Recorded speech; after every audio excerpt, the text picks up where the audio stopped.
दोस्तों नमस्कार, मैं नीलम विश्वकर्मा स्वागत करती हूँ अपने यूट्यूब चैनल पर। और दोस्तों हम आप सबको एक ननद भाभी का नोक-झोंक गीत सुना रहे हैं। आप सबको कैसा लगेगा कमेंट करके ज़रूर बताना। वीडियो को ज़्यादा ज़्यादा शेयर करना, लाइक करना, चैनल को सब्सक्राइब जरूर करना। घर में फूली बैठी ननदिया, घर में फूली बैठी ननदिया, जाने कौन मुड़े परी विपतिया, जाने कौन मुड़े परी विपतिया, हमरे बाला में हमें कर धन लिया में, हमरे बाला में हमें कर धन लिया में, ननदी मांगेली झुलनिया, यहीं बर फूली बैठी ननदिया, यहीं बर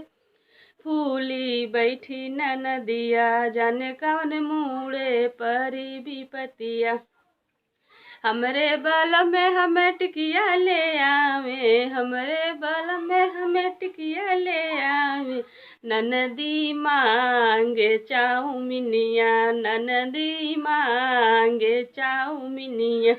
यहीं बद फूली बैठी ननदिया, यहीं बद फूली बैठी ननदिया,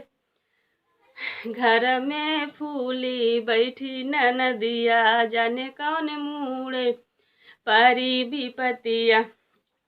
हमरे बल में हमें दिल्ली घुमावे, हमरे बल में हमें दिल्ली घुमावे, ननदी घूमे जाली सऊदिया, ननदी घूमे जाली सऊदिया, यहीं बद फूली बैठी ननदिया, यहीं बद फूली